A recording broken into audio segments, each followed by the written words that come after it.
Hi all. വളരെ തിരക്കേറിയ ഒരു ലോകത്തിലാണല്ലേ ഞാനും നിങ്ങളും എല്ലാം കടന്നു പോയിക്കൊണ്ടിരിക്കുന്നത്. ദ്രുതഗതിയിൽ മുന്നോട്ട് പോയിക്കൊണ്ടിരിക്കുന്ന ലോകം.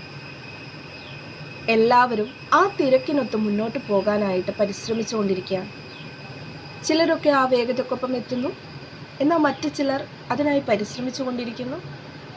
എന്നാൽ ചില പ്രിയപ്പെട്ടവർ ആ ഒരു യാത്രയിൽ മുന്നോട്ടുള്ള വഴി വ്യക്തമാകാതെ തങ്ങളുടെ ജീവിതത്തിലെ കുഞ്ഞു കുഞ്ഞു തടസ്സങ്ങളിൽ സ്റ്റക്കായി നിൽക്കുന്നതായിട്ടും നമുക്കറിയാം. അതും ഒരു യാഥാർത്ഥ്യം തന്നെയാണല്ലേ.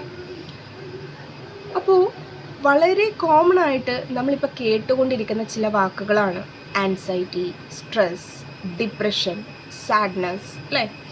ഇപ്പോൾ ഒരുപാട് ചെറിയ കുട്ടികൾ പോലും നമ്മൾ ചോദിക്കുന്ന സമയത്ത് അവർ പറയാണ് ഡിപ്രഷനാണ്, എനിക്ക് ഭയങ്കര സ്ട്രെസ്സാകുന്നു അല്ലേ. ശരിയാണ്, വളരെയധികം ചെറിയ പ്രായം മുതലേ ഈ ഒരു മാനസികമായിട്ടുള്ള ബുദ്ധിമുട്ടുകൾ പലരും അനുഭവിച്ചു കൊണ്ടിരിക്കുന്നു എന്നുള്ളതാണ്. കാരണം അത്രയും തിരക്കേറിയൊരു ലോകത്തിലാണ് നമ്മൾ കടന്നു പോയിക്കൊണ്ടിരിക്കുന്നത്. അതുകൊണ്ട് തന്നെ പലപ്പോഴും ഈ ഓരോ വാക്കുകൾ കേൾക്കുമ്പോൾ അല്ലെങ്കിൽ അതിൻ്റെ സൊല്യൂഷൻസിനെ പറ്റി നമ്മൾ സംസാരിക്കുമ്പോൾ നമ്മൾ കേൾക്കുന്ന മറ്റൊരു വാക്കാണ് മെഡിറ്റേഷൻ, ധ്യാനം. മെഡിറ്റേഷൻ്റെ ബെനിഫിറ്റ്സിനെ പറ്റി ഒരുപാട് കാര്യങ്ങൾ നമ്മൾ കേട്ടിട്ടുണ്ടാവും. മെഡിറ്റേഷൻ പ്രാക്ടീസ് ചെയ്യുന്നവർ അതിനെപ്പറ്റി വാതോരാതെ അതിൻ്റെ ബെനിഫിറ്റ്സിനെ പറ്റി പറയുന്നതായിട്ട് നമ്മൾ കേട്ടിട്ടുണ്ടാവും, അവരുടെ അനുഭവങ്ങളെ പറ്റിയിട്ട്. എന്നാൽ പൂർണ്ണമായിട്ട് നമുക്കതിൻ്റെ ഒരു ഫ്രൂട്ട് കിട്ടുന്നുണ്ടോ?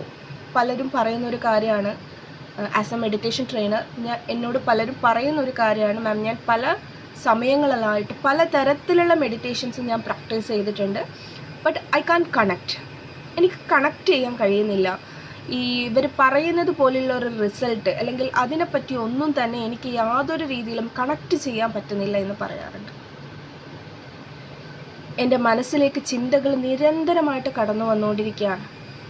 മെഡിറ്റേഷനിലിരിക്കുമ്പോൾ ഇത്രയും ഇല്ലാത്ത ചിന്തകൾ പോലും ആ ഒരു നിമിഷത്തിൽ എൻ്റെ മനസ്സിലേക്ക് കടന്നു വന്ന് എൻ്റെ മെഡിറ്റേഷനെ ഡിസ്റ്റർബ് ചെയ്തുകൊണ്ടിരിക്കുകയാണ്. എനിക്ക് എൻ്റെ മനസ്സിനെ നിയന്ത്രിക്കാൻ പറ്റുന്നില്ല, അതുകൊണ്ട് ഞാൻ മെഡിറ്റേഷൻ നിർത്തി. അപ്പോൾ യഥാർത്ഥത്തിൽ ചോദിക്കാനുള്ളൊരു കാര്യം, മനസ്സ് നിയന്ത്രിച്ചിട്ട് മെഡിറ്റേഷൻ ചെയ്യുകയാണോ, അതല്ലെങ്കിൽ മെഡിറ്റേഷനിലൂടെ നമ്മളെ മനസ്സിനെ അനുവദിക്കുകയാണോ, അല്ലെങ്കിൽ ആ ഒരു യഥാർത്ഥ സമാധാനത്തിലേക്ക് കൊണ്ടുവരികയാണോ ചെയ്യുന്നത്? സമാധാനം ഉണ്ടാക്കിയതിന് ശേഷം മെഡിറ്റേഷൻ ചെയ്യുകയാണോ, അതോ മെഡിറ്റേഷനിലൂടെ സമാധാനത്തിലേക്ക് എത്തിച്ചേരുകയാണോ എന്നുള്ളതാണ്. സത്യത്തിൽ നമ്മളൊന്ന് ചിന്തിച്ച് നോക്കിയേ, നമ്മൾ എന്തിനാണ് ഈ മത്സരിച്ചു കൊണ്ടിരിക്കുന്നത്? അല്ലെങ്കിൽ നമ്മുടെ ചിന്തകളോട് നമ്മൾ മത്സരിക്കുമ്പോൾ നമ്മളോട് ചോദിക്കേണ്ട ഒരു കാര്യം അതാണ്, ഞാൻ മെഡിറ്റേഷനിലേക്ക് എന്തിനു വന്നു? സമാധാനത്തിലേക്ക് എത്തിച്ചേരാനായിട്ട് വന്നു എന്നുള്ളതാണ്. എന്നാൽ ഞാൻ ഇപ്പോൾ എന്താ ചെയ്യുന്നത്? സമാധാനം ഉണ്ടാക്കിയിട്ട് മെഡിറ്റേഷൻ ചെയ്യാൻ ശ്രമിക്കുകയാണ് അല്ലേ. അപ്പോൾ നമ്മൾ മനസ്സിലാക്കേണ്ട ഒരു കാര്യം, മെഡിറ്റേഷൻ വിത്തൗട്ട് ഫോഴ്സ്, അതിനെക്കുറിച്ചാണ് നമ്മൾ ഇന്ന് സംസാരിക്കാൻ പോകുന്നത്. ബലപ്രയോഗങ്ങളില്ലാതെ എങ്ങനെ നമുക്ക് ധ്യാനത്തിലേക്ക്, അല്ലെങ്കിൽ എന്താണ് യഥാർത്ഥത്തിൽ ധ്യാനം, ബലപ്രയോഗമാണോ എന്നുള്ളതാണ് നമ്മൾ ഇന്ന് മനസ്സിലാക്കാനായിട്ട് പോകുന്നത്. അപ്പോൾ ആദ്യം തന്നെ നിങ്ങളോട് ചോദിക്കാനായിട്ട് അല്ലെങ്കിൽ പറയാനായിട്ടുള്ളൊരു കാര്യം എന്ന് പറയുന്നത്, നമുക്കറിയാം ഉറക്കം കിട്ടാൻ വേണ്ടി നമ്മൾ ഒരിക്കലും ഫോഴ്സ് ചെയ്യാറില്ല. ആ ഒരു സമയമാകുമ്പോൾ നമ്മൾ ഉറങ്ങാൻ കിടക്കുന്നുവെങ്കിലും ഇപ്പോൾ ഈ നിമിഷം എനിക്ക് ഉറങ്ങണം, ഇത്ര സമയത്തിനുള്ളിൽ ഉറങ്ങണം എന്ന് നമ്മൾ ഒരിക്കലും ഫലം പിടിക്കാറില്ല. കാരണം നമുക്കറിയാം, കൂടുതലായിട്ട് നമ്മൾ അത്തരത്തിൽ ഫലപ്രയോഗം നടത്തി നോക്കിക്കഴിഞ്ഞാൽ, ലൈക്ക് ഒരു എക്സാമ്പിൾ പറയാം, ഇപ്പം നിങ്ങളുടെ ലൈഫിൽ ചില ടാസ്കുകളൊക്കെ കൊടുത്ത് തീരുമാനിക്കുകയാണ്, ഇന്നു മുതൽ നേരത്തെ കിടന്നുറങ്ങണം, ഇന്നത്തെ ദിവസം ഞാൻ നേരത്തെ കിടന്നുറങ്ങും, രാവിലെ എനിക്ക് നേരത്തെ എഴുന്നേൽക്കണം എന്നൊക്കെ ചിന്തിക്കുമ്പോൾ ആ ദിവസത്തെ ഒരു പ്രത്യേകതയാണ്, അന്ന് മാത്രം ചിലപ്പോൾ നമ്മുടെ ഉറക്കം പതിവിലും വൈകിയേക്കാം എന്നുള്ളതാണ്. നമുക്ക് പലർക്കും ആ ഒരു കാര്യം എക്സ്പീരിയൻസ് ചെയ്യാനായിട്ട് സാധിച്ചിട്ടുണ്ടാകും എന്നുള്ളതാണ്. ഉറക്കത്തെ നമ്മൾ ഒരിക്കലും ഫലപ്രയോഗത്തോടു കൂടി നടത്താൻ ശ്രമിക്കാറില്ല. ആ പ്രകാരം തന്നെ നിങ്ങൾ ആശിച്ച് ഇഷ്ടപ്പെട്ട് ഒരു പൂച്ചെടി നട്ടുകൊടുക്കുക, കാത്തിരുന്ന് അതിനൊരു പൂമൊട്ട് ഉണ്ടാകുകയാണ്. ആ മുട്ട് വിരിയാൻ വേണ്ടിയിട്ട് നമ്മൾ ബലപ്രയോഗം നടത്താറുണ്ടോ? ഇല്ല. കാരണം അത് പൂർണ്ണമായിട്ടും വിരിയാൻ അതിൻ്റേതായിട്ടുള്ളൊരു സമയമുണ്ട് എന്ന് നമുക്കറിയാം. ആ സമയം വരെ നമ്മൾ വളരെ സന്തോഷത്തോടു കൂടി കാത്തിരിക്കുന്നു എന്നുള്ളതാണ്. അതുപോലെ തന്നെയാണ് നമ്മുടെ ജീവിതവും. ജീവിതത്തിൽ നല്ല കാര്യങ്ങൾ നടക്കാൻ വേണ്ടി എപ്പോഴും സമയം ആവശ്യമാണ് എന്നുള്ളതാണ്, അല്ലേ? എന്നാൽ പലപ്പോഴും നമ്മുടെ ട്രാൻസ്ഫോർമേഷൻ ജേണിയിൽ, അതുപോലെ തന്നെ മെഡിറ്റേഷനിലൊക്കെ വരുന്ന സമയത്ത് ഈ കാര്യം നമ്മൾ മറന്നു പോവുകയാണ്. പകരം നമ്മൾ ഇൻസ്റ്റൻറ്റ് റിസൾട്ടിലേക്ക് തിരിഞ്ഞു നോക്കുകയാണ്. ലൈക്ക് നമ്മൾ കുറച്ച് ദിവസം പ്രാക്ടീസ് ചെയ്യുന്നു, നമുക്ക് റിസൾട്ട് കിട്ടുന്നില്ല, അല്ലെങ്കിൽ നമ്മൾ ചിന്തകളോട് കുറച്ച് സമയം മൽപ്പിടുത്തം നടത്തുന്നു, ചിന്തകളെ കൺട്രോൾ ചെയ്യാൻ പറ്റുന്നില്ല, വീണ്ടും വീണ്ടും ചിന്തകൾ കടന്നു വരുന്നു. So we feel confused. അപ്പോൾ എന്ത് ചെയ്യാണ്? നമ്മൾ ആ ഒരു യാത്രയെ അല്ലെങ്കിൽ നമ്മൾ ആ ഒരു പ്രാക്ടീസസിനെ അവിടെ നിർത്തുകയാണ്. എന്നിട്ട് നമ്മൾ കൺക്ലൂഡ് ചെയ്യുകയാണ്, ഇതൊന്നും എനിക്ക് പറ്റുന്ന കാര്യമല്ല. അപ്പം നമ്മൾ മനസ്സിലാക്കേണ്ട ഒരു കാര്യം, നല്ല കാര്യങ്ങൾ അല്ലെങ്കിൽ നമ്മുടെ ജീവിതത്തിലാണെങ്കിലും നല്ല നല്ല മാറ്റങ്ങൾ ഉണ്ടാകാൻ അതിൻ്റേതായിട്ടുള്ള സമയം ആവശ്യമാണ്. അപ്പോൾ എന്താണ് മെഡിറ്റേഷൻ? നിയന്ത്രണങ്ങളാണോ? ചിന്തകളെ നിയന്ത്രിക്കലാണോ? ശരീരത്തെ ബലപ്രയോഗത്തിലൂടെ നിയന്ത്രിച്ചിരുത്തലാണോ? ഒരിക്കലുമല്ല. മെഡിറ്റേഷൻ എന്ന് പറയുന്നത് അലോയിങ് ആണ്, അതായത് അനുവദിക്കലാണ്. നമ്മുടെ ശ്വാസത്തെ അനുവദിക്കൽ, നമ്മുടെ ശരീരത്തെ അനുവദിക്കൽ, നമ്മുടെ ഉള്ളിലുള്ള ഓരോ സ്പന്ദനങ്ങളെയും പതുക്കെ അതിൻ്റേതായിട്ടുള്ള താളത്തിൽ അനുവദിക്കൽ. ജീവിതത്തോട് മത്സരങ്ങളില്ലാതെ, നമ്മുടെ ചിന്തകളോട് മത്സരിക്കാതെ അതിനെ നിരീക്ഷിക്കൽ, എല്ലാത്തിനെയും അനുവദിക്കലാണ് മെഡിറ്റേഷൻ എന്നതുകൊണ്ട് നമ്മൾ അർത്ഥമാക്കുന്നത്. നമ്മളെ നമ്മളിലേക്ക് തിരിച്ചു വരാനായി അനുവദിക്കൽ ഏറ്റവും വലിയൊരു കാര്യം. എന്തായിരുന്നോ നമുക്കറിയാമല്ലേ, എല്ലാ ആളുകളും ജനിക്കുന്ന സമയത്ത് വളരെ ഇന്നസെൻ്റായി, വളരെയധികം പ്യുവറായിട്ടാണ് നമ്മളെല്ലാവരും ഈ ഭൂമിയിലേക്ക് വന്നത്. എന്നാൽ നമ്മൾ കടന്നു വന്ന ഓരോ അനുഭവങ്ങളും നമ്മൾക്ക് മേലെ പല രീതിയിലുള്ള മറകൾ തീർത്തിട്ടുണ്ടാകാം. എന്നാൽ ആ മറകളെയെല്ലാം നീക്കി എന്തായിരുന്നു നിങ്ങൾ യഥാർത്ഥത്തിൽ, എത്രമാത്രം പ്യുവറായിരുന്നു, എത്രമാത്രം ഇന്നസെൻ്റ് ആയിരുന്നു, അതിലേക്ക് തിരിച്ചു വരാനായിട്ടുള്ള ആ ഒരു അനുവദിക്കലാണ് മെഡിറ്റേഷൻ എന്ന് പറയുന്നത്. ഒരിക്കലും നമ്മുടെ ചിന്തകളോടുള്ള മൽപ്പിടുത്തമല്ല, ജീവിതത്തോടോ അല്ലെങ്കിൽ നമ്മുടെ തൊട്ടടുത്തിരിക്കുന്ന ആളോടോ ഉള്ള മത്സരമല്ല, നമ്മുടെ സുഹൃത്തിനോടോ അല്ലെങ്കിൽ നമ്മൾ പറയുന്നത് പോലെ നമ്മൾക്ക് മറ്റൊരാളുമായിട്ടല്ല യഥാർത്ഥത്തിലുള്ള മത്സരവും അല്ലെങ്കിൽ മാറ്റവും നമ്മൾ ആഗ്രഹിക്കേണ്ടത്. പകരം നമ്മളോട് തന്നെ മത്സരം ചെയ്യുക എന്നുള്ളതല്ല, ഇന്നലത്തേക്കാൾ ഇന്ന് എന്നിൽ എത്രത്തോളം മാറ്റങ്ങൾ ഉണ്ടാക്കാനായിട്ട് സാധിക്കും, അതിന് എന്നെ തന്നെ അനുവദിക്കൽ, അതാണ് മെഡിറ്റേഷൻ. അപ്പോൾ ഈ ഒരു നിമിഷത്തിൽ, പ്രസൻറ്റിൽ, ഈ ഒരു പ്രസൻറ്റ് മൂമെൻറ്റിൽ എൻ്റെ ശ്വാസത്തെ അനുവദിക്കുക. പലപ്പോഴും നമ്മൾ ഈ നിമിഷത്തിന് പകരം പലരും കഴിഞ്ഞു പോയിരിക്കുന്ന കാലങ്ങളിൽ അല്ലെങ്കിൽ നമ്മൾ കടന്നു വന്നിരിക്കുന്ന അനുഭവങ്ങളിൽ കുടുങ്ങിക്കിടക്കുന്നവരുണ്ട്.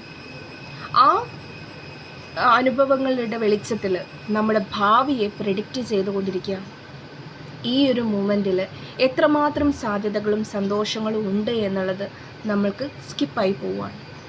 അപ്പോൾ മെഡിറ്റേഷൻ എന്താണ് ചെയ്യുന്നത് എന്ന് ചോദിക്കും, നിങ്ങളുടെ ശ്വാസത്തെ അനുവദിക്കുന്നതിലൂടെ നിങ്ങൾക്ക് ഈ നിമിഷത്തെ അനുഭവിക്കാനായിട്ട് സാധിക്കുന്നു എന്നുള്ളതാണ്. അപ്പോൾ ഇതാണ് നിങ്ങളുടെ ലൈഫ്, ഇവിടെയാണ്, ഈ ഒരു നിമിഷത്തിലാണ് നിങ്ങളുടെ ലൈഫ് എന്നുള്ള ഒരു യാഥാർത്ഥ്യത്തിലേക്ക് നമ്മൾ തിരിച്ചു വരിക. അതിനായി നിങ്ങളെ തന്നെ അനുവദിക്കലാണ് മെഡിറ്റേഷൻ എന്ന് പറയുന്നത്. അപ്പോൾ കുറച്ചും കൂടി ആഴത്തിലേക്ക് നമുക്ക് കടക്കാനായിട്ട് ശ്രമിക്കുമ്പോൾ മെഡിറ്റേഷൻ എന്താണ് എന്ന് നമ്മൾ നോക്കുന്നതിനേക്കാൾ, ചുരുക്കത്തിൽ ഞാൻ പറഞ്ഞു, മെഡിറ്റേഷൻ എന്താണ് എന്ന് നമ്മൾ ഡീറ്റെയിൽ ആയിട്ട് അറിയുന്നതിനേക്കാൾ മുന്നേ ഏറ്റവും ഇമ്പോർട്ടൻ്റ് ആയിട്ട് നമ്മൾ മനസ്സിലാക്കിയിരിക്കേണ്ട ഒരു കാര്യം എന്ന് പറയുന്നത് മെഡിറ്റേഷൻ എന്തല്ല എന്നാണ്. അപ്പോൾ സ്വതുവേ നമ്മുടെ ആസ് എ മെഡിറ്റേഷൻ ട്രെയിനർ എന്നുള്ള രീതിയിൽ കോമൺ ആയിട്ട് കേൾക്കുന്ന ചില സംശയങ്ങൾ നിങ്ങളോട് ഷെയർ ചെയ്യാം. അതിൻ്റെ ഉത്തരങ്ങൾ. അപ്പോൾ എന്തല്ല മെഡിറ്റേഷൻ എന്നുള്ളത് നമുക്കൊന്ന് നോക്കാം. മെഡിറ്റേഷനിൽ ഞാൻ പൂർണ്ണമായിട്ടും ഒരു പുതിയ ആളാണ്. എനിക്ക് പ്രയർ എക്സ്പീരിയൻസ് ഒന്നുമില്ല. അതുകൊണ്ട് ഇതെങ്ങനെ എനിക്ക് സ്യൂട്ടബിൾ ആകുമോ എന്നുള്ളത് എനിക്കറിയില്ല. പൊതുവെ പറയുന്നൊരു സംശയമാണ്, മെഡിറ്റേഷന് മുൻ പരിചയം ആവശ്യമുണ്ടോ, അല്ലെങ്കിൽ എന്താ പറയുക, ഒരു പുതിയൊരു മെഡിറ്റേഷൻ കോഴ്സിലേക്ക് എൻ്റർ ചെയ്യുന്ന സമയത്ത്, എസ്പെഷ്യലി ഒരു ബിഗിനർ ഫ്രണ്ട്ലി ആയിട്ടുള്ളൊരു കോഴ്സിലേക്ക് എൻ്റർ ചെയ്യുന്ന സമയത്ത് മെഡിറ്റേഷൻ്റെ പ്രയർ എക്സ്പീരിയൻസ് ആവശ്യമുണ്ടോ എന്നുള്ളതാണ്. ഒരിക്കലുമില്ല. ഒരു കുഞ്ഞ് നടക്കാൻ പഠിക്കുന്നത് പലതവണ വീണുകൊണ്ട് തന്നെയാണ്.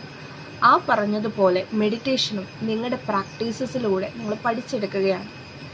അതിന് പ്രയർ എക്സ്പീരിയൻസ് എന്നുള്ളതല്ല, പകരം ഇന്നലെ വരെ ഉണ്ടായിരുന്ന എൻ്റെ ജീവിതത്തെക്കാൾ നാളെ അല്പം കൂടി വ്യക്തത ആവശ്യമാണ് എന്നുള്ള ഒരു തിരിച്ചറിവ്, അതിനായിട്ട് ഉള്ളിലുള്ളൊരു വാഞ്ച, അതല്ലെങ്കിൽ നമ്മൾ പറയുന്ന ഒരു ആഗ്രഹം, അതാണ് മെഡിറ്റേഷൻ ചെയ്യാനായിട്ടുള്ള ഒരേ ഒരു ക്വാളിഫിക്കേഷൻ.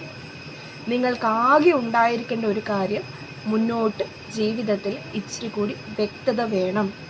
എൻ്റെ ജീവിതത്തിൽ നടക്കുന്ന കാര്യങ്ങളെപ്പറ്റിയും ഇനി നടക്കാനിരിക്കുന്ന കാര്യങ്ങളെപ്പറ്റിയും, അല്ലെങ്കിൽ ഞാൻ ചെയ്യേണ്ടുന്ന കാര്യങ്ങളെ പറ്റിയിട്ടും ഒക്കെ, ചെയ്യരുതാത്ത കാര്യങ്ങളെ പറ്റിയിട്ടും എല്ലാമുള്ള വ്യക്തത.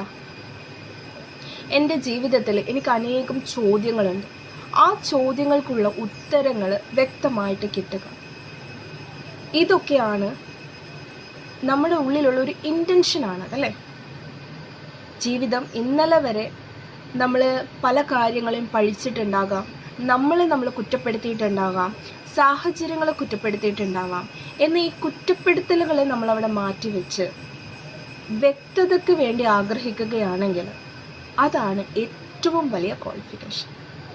അതുപോലെ മുന്നോട്ടുള്ള യാത്രയിൽ നിങ്ങൾക്ക് കുറച്ചുകൂടി ആ ഒരു പീസ്ഫുള്ളായ ഒരു രീതിയിൽ കാര്യങ്ങളെ കാണാനായിട്ട് നിങ്ങൾ ആഗ്രഹിക്കുന്നു എന്നുള്ള ആ ഒരു ആഗ്രഹം, അതാണ് ഏറ്റവും വലിയ ക്വാളിഫിക്കേഷൻ. അപ്പോൾ പ്രയർ എക്സ്പീരിയൻസ് എന്നുള്ളതല്ല, മാറ്റം എനിക്ക് ആഗ്രഹമുണ്ട് എന്നുള്ളതാണ് നിങ്ങൾ അതിന് എത്രമാത്രം പെർഫെക്റ്റ് ആണ് എന്നുള്ളത്. സോ പ്രയർ എക്സ്പീരിയൻസ് അല്ല എന്ന് മനസ്സിലാക്കുക. രണ്ടാമതായി, ഡെയിലി പ്രാക്ടീസ് ചെയ്യണോ എന്നുള്ളതാണ്. ഡെയിലി പ്രാക്ടീസ് ചെയ്യുക എന്ന് പറയുമ്പോൾ, മെഡിറ്റേഷൻ എന്ന് പറയുന്നതിന് ഒരു ലോങ് ടൈം അല്ലെങ്കിൽ ഒരു കുറേ സമയമെടുത്ത് നമ്മൾ നിയന്ത്രിച്ച് ചെയ്യേണ്ട ഒരു പ്രോസസ്സായിട്ടാണ് നമ്മൾ കാണുന്നത്. അല്ല, ഓരോ നിമിഷവും നിങ്ങൾക്ക് അതിലായിരിക്കാനായിട്ട് സാധിക്കുന്നതാണ് യഥാർത്ഥത്തിൽ മെഡിറ്റേഷൻ. നിങ്ങൾ ഓരോ നിമിഷവും മെഡിറ്റേഷനിലായിരിക്കണം. ചുരുക്കത്തിൽ പറഞ്ഞാൽ, നിങ്ങൾ സംസാരിക്കുന്ന സമയത്ത് നിങ്ങൾ ആ ഒരു അവസ്ഥയിലായിരിക്കണം. ശാന്തമായിട്ട് നിങ്ങൾക്ക് സംസാരിക്കാനായിട്ട് സാധിക്കും. നിങ്ങൾ ഭക്ഷണം കഴിക്കുന്ന സമയത്ത് നിങ്ങൾക്ക് മെഡിറ്റേഷൻ അവിടെയും നിങ്ങൾക്ക് ചെയ്യാം എന്നുള്ളതാണ്. കഴിക്കുന്ന ഭക്ഷണത്തിൽ അത്രയും ഗ്രാറ്റിറ്റ്യൂഡോട് കൂടി മൈൻഡ്ഫുള്ളായിട്ട് നിങ്ങൾക്ക് ചെയ്യാൻ പറ്റുക, അതും പാർട്ട് ഓഫ് മെഡിറ്റേഷൻ. നിങ്ങൾ കുളിക്കുകയാണ്, ആ സമയത്തും മൈൻഡ്ഫുള്ളായി നിങ്ങൾക്ക് ക്ലെൻസ് ചെയ്യാനായിട്ട് സാധിക്കുന്നു എങ്കിൽ that is also part of meditation. നിങ്ങളുടെ കൂടെ ഇരിക്കുന്ന ഒരാൾ ആ ആളുടെ സങ്കടങ്ങൾ നിങ്ങളോട് ഷെയർ ചെയ്യുമ്പോൾ മനസ്സിനെ അവരിലേക്ക് കേന്ദ്രീകരിച്ച് അവരെ ആഴത്തിൽ കേൾക്കാനും മനസ്സിലാക്കാനായിട്ടും നിങ്ങൾക്ക് സാധിക്കുന്നുണ്ടെങ്കിൽ that is also part of meditation. നിങ്ങളുടെ ഉള്ളിലുള്ള ഓരോ കാര്യങ്ങളെയും നിങ്ങൾക്ക് ഇരുന്ന് കേൾക്കാനായിട്ട് നിങ്ങൾ സമയം കൊടുക്കുന്നു എങ്കിൽ, നിങ്ങളുടെ ആഗ്രഹങ്ങൾ, നിങ്ങളുടെ വിഷമങ്ങൾ, നിങ്ങളുടെ പരാതികൾ, ഇതിനെയെല്ലാം നിങ്ങൾക്ക് ഇരുന്ന് കേൾക്കാനായിട്ട് സാധിക്കുന്നു. നിങ്ങൾ ആ ചിന്തകളോട് മത്സരിക്കാതെ അവയെ ഓരോന്നിനെയും കേൾക്കാനായിട്ട് ശ്രമിക്കുന്നു എങ്കിൽ that is also the part of meditation. അപ്പോൾ നിയന്ത്രണങ്ങളല്ല, പകരം എല്ലാം അനുവദിക്കലാണ് എന്നുള്ളതാണ്. അപ്പോൾ നമുക്ക് തോന്നാം, ഈ എല്ലാം അനുവദിക്കൽ എന്ന് പറയുമ്പോൾ നമ്മളുടെ ലൈഫിൽ അല്ലെങ്കിൽ നമ്മളെ വേദനിപ്പിക്കാനും നമ്മൾ അലോ ചെയ്യണം എന്നല്ല. വേദനകൾ എന്നുള്ള കാര്യങ്ങൾ അവിടെ മാറ്റി നിർത്തിയ എല്ലാ കാര്യങ്ങളെയും, നമ്മുടെ ലൈഫിൽ നടക്കുന്ന ഓരോ കാര്യങ്ങളെയും നമ്മൾ പീസ്ഫുള്ളി അലോ ചെയ്യാനായിട്ട് ശ്രമിക്കുമ്പോഴാണ് ആ ഒരു ഫ്ലോ, അതിനകത്ത് നമുക്ക് മുന്നോട്ട് പോകാനായിട്ട് സാധിക്കുന്നത്. അപ്പോൾ മനസ്സിലാക്കേണ്ട ഒരു കാര്യം, ഡെയിലി പ്രാക്ടീസസ്. നമ്മളെല്ലാ ദിവസവും കുളിക്കാറുണ്ട്. ഇന്ന് കുളിച്ചതുകൊണ്ട്, ഇന്ന് കുറച്ച് അല്പം സമയം കൂടുതൽ എടുത്ത് കുളിച്ചതുകൊണ്ട് നാളെ നമ്മൾ കുളിക്കാതിരിക്കുന്നില്ല. ഇന്ന് നമ്മൾ നല്ല ഭക്ഷണം കഴിച്ചതുകൊണ്ട് നാളെ നമ്മൾ ഭക്ഷണം കഴിക്കാതിരിക്കുന്നില്ല. എന്ന് പറഞ്ഞതുപോലെ മനസ്സിൻ്റെ ആഹാരമാണ് ആ ഒരു പീസ് ഓഫ് മൈൻഡ്, നമ്മളായിരിക്കുന്ന സമയം എന്ന് പറയുന്നത്. അതുപോലെ ഇന്നർ ഹൈജീനാണ് മെഡിറ്റേഷൻ. അപ്പോൾ ദിവസവും നിങ്ങളുമായിട്ടിരിക്കുന്നത് എല്ലാ സമയവും, അല്ലെങ്കിൽ മൈൻഡ്ഫുള്ളായിട്ട് നിങ്ങളായിരിക്കുന്ന ഓരോ നിമിഷവും നിങ്ങൾ മെഡിറ്റേഷൻ ചെയ്യുകയാണ് എന്ന് മനസ്സിലാക്കുക. അപ്പോൾ ഒരേ ഒരു കാര്യമാണ് മനസ്സിലാക്കേണ്ടത്, എന്ത് കാര്യങ്ങളെയും ഹറിബറിയായി ചെയ്യുന്നതിന് പകരം അതിന് മൈൻഡ്ഫുള്ളായിട്ട് കാണാനായിട്ട്, എന്ത് ചെയ്യുമ്പോൾ നിങ്ങൾ ഒരാളെടുത്ത് സംസാരിക്കുമ്പോൾ പോലും മൈൻഡ്ഫുള്ളായിട്ട് സംസാരിക്കുക എന്നുള്ളതാണ്. ഒരാളെ കേൾക്കുമ്പോൾ മൈൻഡ്ഫുള്ളായിട്ട് കേൾക്കുക എന്നുള്ളതാണ്. അപ്പോൾ അതാണ് രണ്ടാമത്തെ കാര്യം. മൂന്നാമതായി വളരെ കോമൺ ആയിട്ട് ചോദിക്കുന്ന ഒരു സംശയമാണ്, മെഡിറ്റേഷൻ ഏതെങ്കിലും റിലീജിയനുമായിട്ട് കണക്റ്റഡ് ആണ്? ഒരിക്കലുമില്ല. നിങ്ങൾ മനുഷ്യനാണെങ്കിൽ മനുഷ്യനുമായിട്ട് കണക്റ്റഡ് ആകുക എന്നുള്ളത് തന്നെയാണ് മെഡിറ്റേഷൻ്റെ ആന്തരിക അർത്ഥം. നിങ്ങളിലേക്ക് നിങ്ങൾ കണക്റ്റഡ് ആകുക, നിങ്ങൾ അടുത്തുള്ളവനെയും നിങ്ങളെ പോലെ തന്നെ മനസ്സിലാക്കാനായിട്ട് കഴിയുക, അതാണ് മെഡിറ്റേഷൻ. അതിൽ മറ്റൊരാളെ മനസ്സിലാക്കുക എന്നുള്ളതിനേക്കാൾ ഉപരി ഫസ്റ്റ് ഓഫ് ഓൾ നമുക്ക് നമ്മളെ മനസ്സിലാക്കാനായിട്ട് സാധിക്കണം. എൻ്റെ വീക്ക്നെസ്, സ്ട്രെങ്ത്, എൻ്റെ പേർപ്പസ് എന്തൊക്കെയാണ് എന്നുള്ളത് മനസ്സിലാക്കാനായിട്ട് നമുക്ക് സാധിക്കും. അപ്പോൾ മെഡിറ്റേഷൻ എന്ന് പറയുന്നത് ഒരിക്കലും ഒരു മതവുമായിട്ട് കണക്റ്റഡ് ആണ് എന്നുള്ളതല്ല. നിങ്ങളായിരിക്കാനായിട്ട്, അല്ലെങ്കിൽ നിങ്ങളോട് കണക്റ്റഡ് ആകുന്ന നിമിഷത്തിനെയാണ് മെഡിറ്റേഷൻ എന്ന് പറയുന്നത്. ആ ഒരു യാത്രയാണ് നമ്മൾ മെഡിറ്റേഷൻ ജേണി എന്ന് പറയുന്നത്. നിങ്ങളും നിങ്ങളുടെ ഏറ്റവും ഇന്നസെൻ്റായ, ഏറ്റവും പൊട്ടൻഷ്യലായിട്ടുള്ള വേർഷനും തമ്മിലുള്ള ഒരു യാത്ര. നിങ്ങളിലേക്ക് എത്തിച്ചേരുന്ന ആ ഒരു പെർഫെക്റ്റ് മൂമെൻറ്റിനെയാണ് നമ്മൾ the perfect state of meditation എന്ന് പറയുന്നത്. ആ യാത്രയാണ് നമ്മൾ മെഡിറ്റേഷൻ ജേണി എന്ന് പറയുന്നത്. ആ യാത്രയിലേക്ക്, അല്ലെങ്കിൽ അവിടത്തേക്ക് എത്തിച്ചേരാനായി നമ്മൾ വ്യത്യസ്ത തരത്തിലുള്ള മെഡിറ്റേഷൻ പ്രാക്ടീസസ് ചെയ്യുന്നു എന്നുള്ളതാണ്. കാരണം നമ്മളെല്ലാവരും വ്യത്യസ്തരായിട്ടുള്ള മനുഷ്യരാണ്. നമുക്ക് സ്യൂട്ടബിൾ ആകുന്ന മെഡിറ്റേഷൻ മെത്തേഡ്സും വ്യത്യസ്തം തന്നെ ആയിരിക്കും. അതുകൊണ്ടാണ് ഇത്രമാത്രം മെഡിറ്റേഷൻ മെത്തേഡ്സ്, പ്രാക്ടീസസ് നമുക്ക് അവൈലബിൾ ആയിരിക്കുന്നത്. അതുകൊണ്ട് തന്നെ നമ്മൾ മനസ്സിലാക്കേണ്ടത്, നമ്മളിലേക്ക് തിരിച്ചു വരാനായി നമ്മളെ സഹായിക്കുന്നത് ഓരോന്നും മെഡിറ്റേഷൻ്റെ ഭാഗം തന്നെയാണ് എന്ന് തിരിച്ചറിയുക. അപ്പോൾ ഒരു റിലീജിയനുമായിട്ട് അതിന് കണക്റ്റഡ് ആണ് എന്നുള്ളതല്ല, നിങ്ങളിലേക്കുള്ള നിങ്ങളുടെ യാത്ര, അതാണ് മെഡിറ്റേഷൻ. അപ്പോൾ മൂന്നാമത്തെ കാര്യം അതാണ്. നാലാമതായിട്ട് പൊതുവെ ചോദിക്കുന്ന മറ്റൊരു സംശയം, ഞാൻ മെഡിറ്റേഷൻ ചെയ്യുമ്പോൾ എൻ്റെ മനസ്സ് അലഞ്ഞുകൊണ്ടിരിക്കുകയാണ്, എൻ്റെ മൈൻഡ് വാണ്ടർ ചെയ്തുകൊണ്ടിരിക്കുകയാണ്, ചിന്തകൾ ഇങ്ങനെ വന്നുകൊണ്ടിരിക്കുകയാണ്, അതല്ലെങ്കിൽ പല കാര്യങ്ങളിലേക്ക് എൻ്റെ ശ്രദ്ധ ഇങ്ങനെ പോയിക്കൊണ്ടിരിക്കുകയാണ്.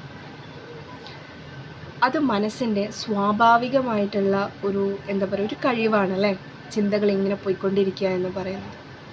ചിന്തിക്കാനായിട്ടുള്ള കഴിവുകൾ എന്ന് പറയുന്നത് അത് മനുഷ്യൻ്റെ ഏറ്റവും വലിയൊരു ക്വാളിറ്റിയാണ്. അത് നമ്മൾ ആദ്യം ഉൾക്കൊള്ളുക. യെസ്, ചിന്തകൾ കടന്നു വരുന്നുണ്ടെങ്കിൽ അതിനർത്ഥം എന്താണ്? സ്റ്റിൽ എനിക്ക് ആ ഒരു എബിലിറ്റി ഉണ്ട്, ചിന്തിക്കാനുള്ള കഴിവുണ്ട്. That is great, right? ആണ്. അപ്പോൾ ചിന്തകൾ മനസ്സിൻ്റെ, അല്ലെങ്കിൽ അത് നാച്ചുറലാണ്. അപ്പം നമ്മൾ എന്ത് ചെയ്യാം? ചിന്തകൾക്ക് പുറകെ നമ്മുടെ ശ്രദ്ധ പോകുന്നു എങ്കിൽ അതെപ്പോഴാണോ നിങ്ങൾ മനസ്സിലാക്കുന്നത്, ആ മൂമെൻറ്റിൽ തന്നെ നിങ്ങളുടെ ചിന്തകളെ തിരിച്ചു കൊണ്ടുവരിക. വീണ്ടും നിങ്ങൾ ഏതെങ്കിലും, ഇപ്പോൾ ബ്രെത്തിലാണ് നിങ്ങൾ കോൺസെൻട്രേഷൻ കൊടുക്കുന്നതെങ്കിൽ ബ്രെത്തിലേക്ക് നിങ്ങൾ തിരിച്ചു കൊണ്ടുവരിക. വീണ്ടും നിങ്ങളുടെ മനസ്സ് അവിടെ നിന്ന് ട്രാവൽ ചെയ്ത് പോകുന്നോ, വീണ്ടും പിറകെ ചെന്ന് തിരിച്ചു കൊണ്ടുവരിക. വീണ്ടും അത് മുന്നോട്ട് പോകുന്നോ, വീണ്ടും ചിരിച്ചുകൊണ്ട് സ്നേഹത്തോടെ അതിനെ തിരിച്ചു കൊണ്ടുവരിക. അപ്പോൾ വീണ്ടും വീണ്ടും തിരിച്ചു കൊണ്ടുവരുന്നതാണ് മെഡിറ്റേഷൻ. അപ്പോൾ മനസ്സ് അലഞ്ഞു പോകുന്നത്, അല്ലെങ്കിൽ പല കാര്യങ്ങൾക്ക് പിന്നാലെ പോകുന്നതോ ഒരു പ്രശ്നമല്ല. അതുകൊണ്ട് ഒരിക്കലും നമ്മൾ ഈ ഒരു പ്രാക്ടീസ് നിർത്തണമെന്നല്ല, നമുക്കത് ചെയ്യാൻ അറിയുന്നില്ല എന്നുള്ളതുമല്ല അതിനർത്ഥം. പകരം ആ ചിന്തകളിലെ ഓരോ ചിന്തകൾക്ക് പിന്നിലും ഒരു റീസൺ ഉണ്ടാകും. റിപ്പീറ്റഡ് ആയിട്ട് നിങ്ങളുടെ മനസ്സിലേക്ക് കടന്നു വരുന്ന ഓരോ ചിന്തകൾക്ക് പിന്നിലും ഒരു മെസ്സേജ് ഉണ്ടാവും. ആ മെസ്സേജസ് നമുക്ക് കുറച്ച് കഴിഞ്ഞിട്ട് വായിക്കാം. പക്ഷെ ഇനീഷ്യലി നമ്മൾ ചെയ്യേണ്ടത്, ശ്രദ്ധ വിട്ടു പോകുന്നുണ്ടെങ്കിൽ വീണ്ടും വീണ്ടും നിങ്ങളുടെ ശ്രദ്ധയെ ആ ഒരു പെർട്ടിക്കുലർ പോയിന്റിലേക്ക്, അത് ചിലപ്പോൾ നിങ്ങളുടെ ശരീരത്തെ ആയിരിക്കും നിങ്ങൾ സ്കാൻ ചെയ്യുന്നുണ്ടാവാം, ചിലപ്പം എന്തെങ്കിലും പെർട്ടിക്കുലർ ഇമേജസിലായിരിക്കും നിങ്ങളുടെ ശ്രദ്ധ നിങ്ങൾ കേന്ദ്രീകരിക്കാൻ ശ്രമിക്കുന്നത്. ലൈക്ക് ഇപ്പോൾ നമ്മൾ സൺറൈസ് മെഡിറ്റേഷൻ ചെയ്യുമ്പോൾ ആ ഒരു റൈസിങ് സണ്ണിലായിരിക്കും നമ്മൾ കോൺസെൻട്രേഷൻ കൊടുക്കുന്നത്. ഇനി ബ്രെത്ത് വർക്കിലാണെങ്കിൽ ശ്വാസം നമ്മുടെ ഉള്ളിലേക്ക് പോകുന്നതും തിരിച്ചു വരുന്നതിലുമായിരിക്കും നമ്മൾ ശ്രദ്ധ കേന്ദ്രീകരിക്കുക. എന്താണോ ആ ഒരു പോയിന്റ് അതിലേക്ക് വീണ്ടും വീണ്ടും തിരിച്ചു വരിക. അതാണ് മെഡിറ്റേഷൻ. അടുത്തതായിട്ട്, കണ്ണടച്ചാൽ ഇരിക്കാനായിട്ട് അസ്വസ്ഥത തോന്നുന്നു എന്നുള്ളതാണ്. ദീർഘനേരം കണ്ണടക്കുമ്പോൾ വളരെ ബുദ്ധിമുട്ടുകളാണ്. എസ്പെഷ്യലി നമ്മളൊരു ബിഗിനർ ആകണമെങ്കിൽ തീർച്ചയായിട്ടും നമുക്ക് ഒരുപാട് സ്ട്രെസ്സും അതുപോലെ നമ്മുടെ മൈൻഡ് വളരെ ഡിസ്റ്റർബ് ആയിരിക്കുന്ന ഒരു കണ്ടീഷനിൽ കണ്ണടച്ചിരിക്കുക എന്ന് പറയുന്നത് ഇച്ചിരി ബുദ്ധിമുട്ടുള്ള കാര്യമാണ് അല്ലേ. ഇപ്പോൾ ഒരു മെഡിറ്റേഷൻ ട്രെയിനറായിട്ട് വർക്ക് ചെയ്യുന്നു എന്നുള്ളതിനേക്കാൾ ഉപരി ഒരു 4 years ബാക്ക് മെഡിറ്റേഷൻ പഠിച്ച് തുടങ്ങുന്ന അല്ലെങ്കിൽ ചെയ്ത് തുടങ്ങുന്ന സമയത്ത് ഒരു 2 നിമിഷം പോലും അല്ലെങ്കിൽ 2 മിനിറ്റ് പോലും തികച്ച് കണ്ണടച്ചിരിക്കാനായിട്ട് സാധിക്കാതിരുന്നൊരു വ്യക്തിയായിരുന്നു ഞാൻ. വളരെ ഡിസ്റ്റർബിംഗ് ആയിരുന്നു. ഒരുപാട് മാനസികമായിട്ടുള്ള ബുദ്ധിമുട്ടുകളിലൂടെ കടന്നു വരുന്നത് കൊണ്ട് തന്നെ ആ ഒരു സമയം എന്ന് പറയുന്നത് കണ്ണടക്കുമ്പോൾ ഒരുപാട് ഭയങ്ങളും ഒരുപാട് അസ്വസ്ഥതകളായിരുന്നു എൻ്റെ മനസ്സിലുണ്ടായിരുന്നത്. കൂടാതെ ചില കാര്യങ്ങളൊന്നും മെഡിറ്റേഷനിൽ പറയുന്ന ചില ഇമേജസ് ഒന്നും നമ്മൾക്ക് മനസ്സിൽ കാണാനായിട്ട് സാധിക്കാത്ത, കാരണം അത്രമാത്രം നമ്മുടെ മൈൻഡ് ക്ലട്ടേർഡായിട്ട് കിടക്കുകയാണ്. അങ്ങനെ ഇരിക്കുന്ന സമയത്ത് നമ്മൾ ഏറ്റവും കൂടുതൽ മനസ്സിലാക്കേണ്ട ഒരു കാര്യം, ഇവിടെയും ഞാൻ പറയാണ്, നിയന്ത്രിക്കലല്ല. നമ്മുടെ കണ്ണടച്ച് പിടിച്ച് മുറുക്കി പിടിച്ചിരിക്കുന്ന ആ ഒരു നിയന്ത്രണം നമുക്കിവിടെ ആവശ്യമില്ല. പകരം എന്താണോ നമുക്ക് ചെയ്യാനായിട്ട് സാധിക്കുന്നത്, നേച്ചറിനെ ഡയറക്റ്റ്ലി കാണാനായിട്ട് അങ്ങനെ ചെയ്യാം. എന്താണോ നമ്മുടെ എന്താ പറയുക, നമുക്ക് എന്താണോ പറ്റാത്തത് അതിനെ ഏത് രീതിയിലേക്ക് നമുക്ക് പറ്റുന്ന രീതിയിൽ സാധിക്കുന്നതായിട്ടുള്ള രീതിയിൽ മാറ്റിയെടുക്കാനായിട്ട് സാധിക്കുമോ അതിനനുസരിച്ച് നമുക്ക് മാറ്റങ്ങൾ വരുത്താനായിട്ട് സാധിക്കുമെന്നുള്ളതാണ് മറ്റൊരു വലിയ ബെനിഫിറ്റ് എന്ന് പറയുന്നത്. ഒരിക്കലും നമ്മളെ നിയന്ത്രിച്ച് നമ്മുടെ കണ്ണുകളെ അത്രയും മുറുക്കി എടുക്കുക എന്ന് പറയുമ്പോൾ നമ്മൾ വീണ്ടും പ്രഷർ കൊടുക്കുക, അതിൻ്റെ ആവശ്യമില്ല. അപ്പോൾ കണ്ണടക്കുക എന്നുള്ളതല്ല, നിങ്ങൾ ഈ പ്രസൻറ്റ് മൊമെൻറ്റിലായിരിക്കുക എന്നുള്ളതാണ്. അതിന് പല രീതിയിലും നമുക്ക് കാര്യങ്ങൾ ചെയ്യാനായിട്ട് സാധിക്കുമെന്നുള്ളത് ഉറപ്പ് പറയാണ്. അടുത്തത് ഉറക്കം വരിക. ഇത്രയും സമയങ്ങളിൽ നമ്മൾ ഓടിക്കൊണ്ടിരിക്കുകയായിരുന്നു.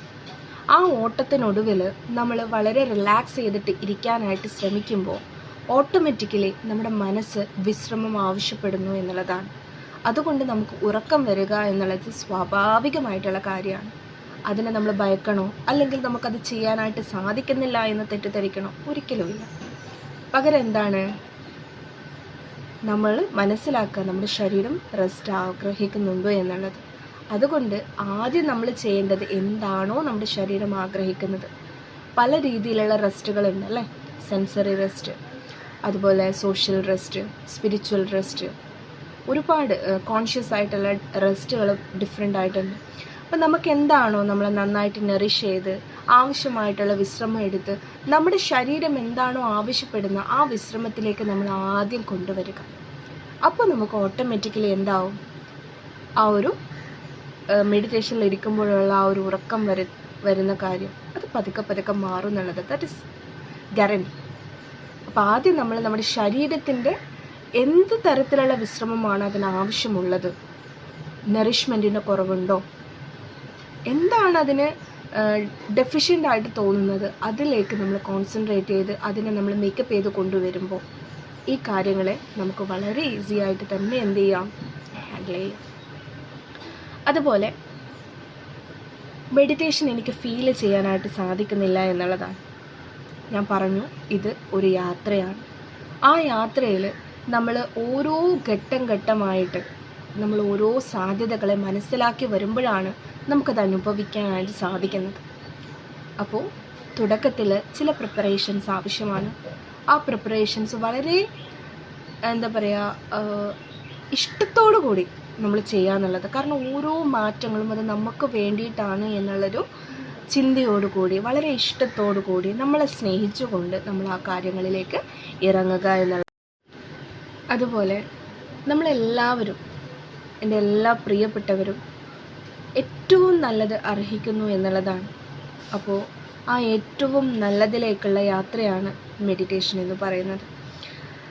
നിങ്ങൾക്ക് നിങ്ങളുടെ ജീവിതത്തിൽ ഒരുപാട് ചോദ്യങ്ങളുണ്ടാകും. ഒരുപാട് നിങ്ങളുടെ ജീവിതവുമായിട്ട് ബന്ധപ്പെട്ട വ്യത്യസ്ത മേഖലയെ സംബന്ധിക്കുന്ന ഒരുപാട് ചോദ്യങ്ങൾ നമ്മുടെ മനസ്സിലുണ്ടാവും. ആ ചോദ്യങ്ങൾക്കൊക്കെ വ്യക്തമായിട്ടുള്ള ഉത്തരം അല്ലെങ്കിൽ നമ്മളെ തന്നെ സാറ്റിസ്ഫൈ ചെയ്യാനായിട്ട് സാധിക്കുന്ന ഉത്തരങ്ങൾ ഒരേ ഒരാൾക്കേ അറിയൂ. അത് നമ്മൾ തന്നെയാണ്. നമ്മുടെ ഉള്ളിൽ നമ്മൾ കാത്തു സൂക്ഷിച്ചിരിക്കുന്ന, ജോസഫ് മെർഫി തൻ്റെ പുസ്തകത്തിൽ പറഞ്ഞിരിക്കുന്നത് പോലെ, നിങ്ങൾ തിരഞ്ഞുകൊണ്ടിരിക്കുന്ന നിധി, ആൽക്കമിസ്റ്റ് ചൂണ്ടിക്കാണിച്ചിരിക്കുന്നതും അത് തന്നെയാണ്.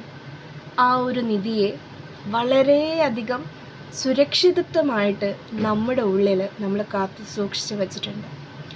ആ ഒരു നിധിയിലേക്ക്, അല്ലെങ്കിൽ ആ ഒരു നമ്മൾക്ക്, ആ നമ്മളെ തന്നെയാണ് നമ്മൾ നിധി എന്ന് വിളിക്കുന്നത്. അപ്പോൾ ആ ഒരു നിധി, നിങ്ങളുടെ ഉള്ളിലുള്ള ആ ഒരു ആന്തരികമായിട്ടുള്ള ആ ഒരു എസൻസ്, അതിന് എല്ലാ ഉത്തരങ്ങളും അറിയാമെന്നുള്ളതാണല്ലേ. അപ്പോൾ ആ ഒരു നിധി തേടിയുള്ള യാത്ര, അതാണ് നമ്മുടെ മെഡിറ്റേഷൻ. കാരണം വി ഓൾ ഡിസേർവ് ബെസ്റ്റ് എന്നുള്ളതാണ്. സോ ഈ ഒരു യാത്രയിൽ നിങ്ങൾക്കുള്ള സംശയങ്ങൾ സാധൂകരിക്കാനും, അതുപോലെ മുന്നോട്ടുള്ള ഓരോ കാര്യങ്ങളിൽ കൂടുതൽ വ്യക്തതയും കൃത്യതയും നിങ്ങൾ ആഗ്രഹിക്കുന്നുവെങ്കിൽ, അതാണ് ഇതിലേക്ക് ഇറങ്ങാനുള്ള ഏറ്റവും വലിയ ക്വാളിറ്റി, അല്ലെങ്കിൽ ഏറ്റവും വലിയൊരു ക്വാളിഫിക്കേഷൻ എന്ന് പറയുന്നത്.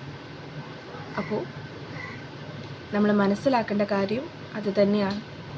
ഇത്രയും കാലം നമ്മൾ നമ്മളെ എത്രത്തോളം മനസ്സിലാക്കി, കടന്നു വന്ന അനുഭവങ്ങളുടെ വെളിച്ചത്തിലാണോ നമ്മൾ ഓരോരുത്തരും നമ്മളെ കാണുന്നത്, നമ്മുടെ കഴിവുകളെ നമ്മൾ മനസ്സിലാക്കിയിരിക്കുന്നത്, നമ്മൾ എന്ത് അർഹതപ്പെട്ടിരിക്കുന്നു എന്നുള്ളത് നമ്മൾ കണക്ക് കൂട്ടി വച്ചിരിക്കുന്നത് കഴിഞ്ഞ അനുഭവങ്ങളിലൂടെയാണോ എന്നുള്ളത് നമ്മളോട് ചോദിച്ചു നോക്കുക. ഇപ്പോഴും കടന്നു വന്ന ചില അനുഭവങ്ങൾ, പെയിൻഫുള്ളായിട്ടുള്ള ചില അനുഭവങ്ങളിൽ നമ്മൾ എവിടെയെങ്കിലും സ്റ്റക്കായിട്ടുണ്ടോ? ആ സ്റ്റക്നെസ്സിലൂടെയാണോ നമ്മൾ നമ്മുടെ ഭാവിയെ കണ്ടുകൊണ്ടിരിക്കുന്നത് എന്നുള്ളത് നമ്മളോട് തന്നെ ചോദിച്ചു നോക്കുക.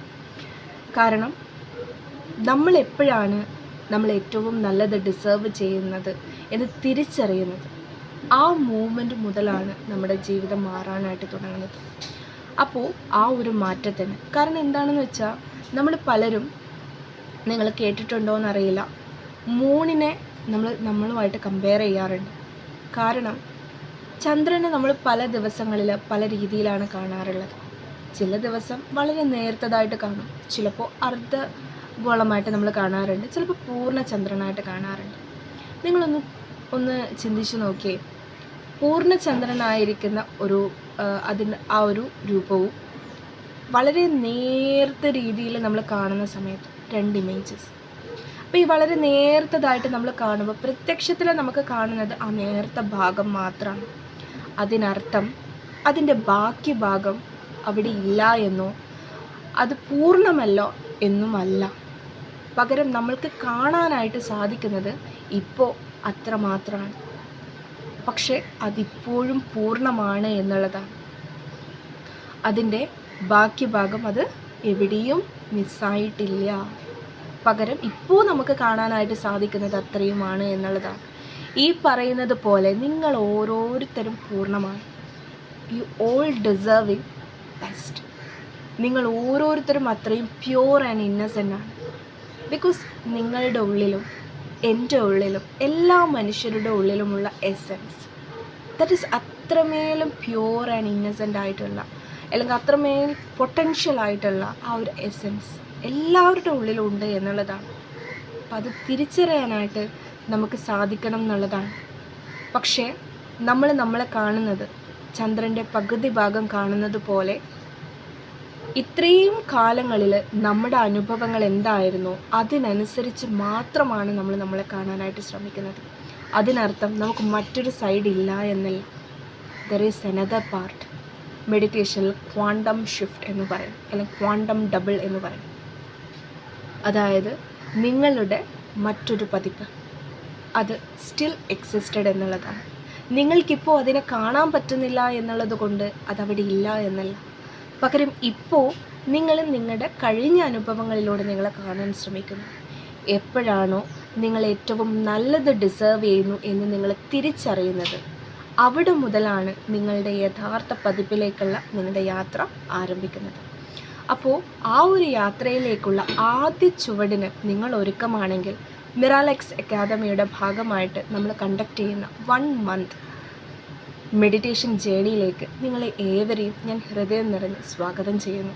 3 ആഴ്ചക്കധികം ദിവസങ്ങൾ നമ്മൾ ഒന്നിച്ച് ഈ ഒരു യാത്രയിലൂടെ മുന്നോട്ട് പോകാനായിട്ട് ആഗ്രഹിക്കുകയാണ്. ആദ്യത്തെ ആഴ്ച അവെയർനെസ് ആണ് നമ്മൾ അവിടെ മെയിനായിട്ട് ഫോക്കസ് ചെയ്തിരിക്കുന്നത്. നിങ്ങളെ മനസ്സിലാക്കാനും നിങ്ങളിലേക്ക് തിരിച്ചു വരേണ്ടതിൻ്റെ ആവശ്യകതയെപ്പറ്റി സ്വയമേ ബോധ്യപ്പെടുകയുമാണ് നമ്മളവിടെ ചെയ്യുന്നത്. രണ്ടാമത് ഇമോഷണൽ റിലീസിങ്, അല്ലെങ്കിൽ നമ്മുടെ ജീവിതത്തിൽ നമ്മൾക്ക് മുന്നോട്ടുള്ള യാത്രയിൽ എന്താണോ നമ്മളെ തടസ്സപ്പെടുത്തുന്നത്, ആ തടസ്സങ്ങളെ മനസ്സിലാക്കി അതിനെ റിലീസ് ചെയ്ത് നമ്മുടെ യാത്ര സുഗമമാക്കാനായിട്ടുള്ള കാര്യങ്ങളാണ് രണ്ടാമതായി നമ്മൾ തിരിച്ചറിയാനായിട്ട് പോകുന്നത്. ഈ കാര്യങ്ങൾ മനസ്സിലാക്കി നമ്മളെ തന്നെ മറ്റൊരു ഡയറക്ഷനിലേക്ക് മാറ്റുക എന്നുള്ളതാണ് മൂന്നാമതായി നമ്മൾ ഫോക്കസ് ചെയ്യുന്നത്. അതുകൊണ്ട് തന്നെ മാറ്റത്തിന് ഒരുക്കമാണ് എങ്കിൽ ഈ ഒരു യാത്ര നിങ്ങൾക്ക് തീർച്ചയായിട്ടും ഉപകാരപ്പെടട്ടെ എന്ന് ഞാൻ ആത്മാർത്ഥമായിട്ട് ആഗ്രഹിക്കുകയും പ്രാർത്ഥിക്കുകയും ചെയ്യുകയാണ്. ഈ ഒരു യാത്രയിൽ നിങ്ങളുടെ കൂടെ ഞാനും ഉണ്ടായിരിക്കുന്നതാണ്. Thank you so much.